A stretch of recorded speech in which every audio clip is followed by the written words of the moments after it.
19 February हा दिवस महाराष्ट्राच्या इतिहासातील अभिमानाचा दिवस.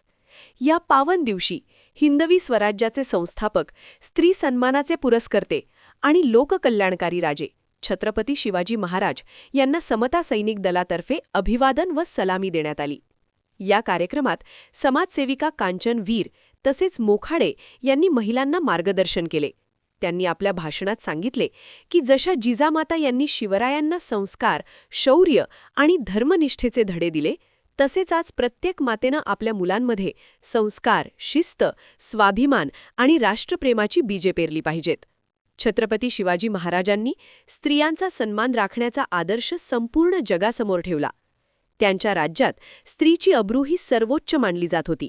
म्हणूनच आजच्या काळातही प्रत्येक स्त्रीचा सन्मान राखणे, तिच्या अधिकारांची जाणीव ठेवणे आणि समतेचा मार्ग स्वीकारणे हीच खरी शिवजयंती साजरी करण्याची पद्धत आहे. हा कार्यक्रम समता सैनिक दल, दीक्षाभूमी नागपूर कार्यकारी अध्यक्ष सोनिका विशाल वाघमारे यांच्या मार्गदर्शनाखाली संपन्न झाला.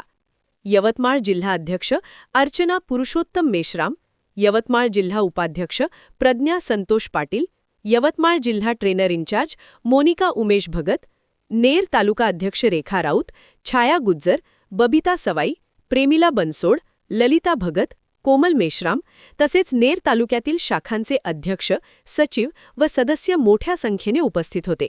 समता सैनिक दला कार्यक्रमाला उत्स्फूर्त प्रतिसाद मिळाला. या कार्यक्रमातून शिवचरित्राचे स्मरण, प्रेरणादायी भाषणे आणि स्त्री सन्मानाचा संदेश देण्यात आला. शिवरायांचा आदर्श डोळ्यासमोर ठेवून समाजात समता, बंधुता आणि न्याय प्रस्थापित करण्याची शपथ सर्वांनी घेतली. छत्रपती शिवाजी महाराजांचे जीवन हे केवळ इतिहास नाही, तर तो वर्तमान आणि भविष्य घडवणारा प्रेरणास्त्रोत आहे. त्यांच्या विचारांचा वारसा पुढे नेणे, स्त्री सन्मान जपणे आणि संस्कारित पिढी घडवणे हीच त्यांना खरी अभिवादन सलामी ठरेल. Navnath Daroi, the sting operation, news, नेर. द स्टिंग ऑपरेशन न्यूज, सत्याचे दुसरे नाव, अन्यायावर लेखणीचा घाव.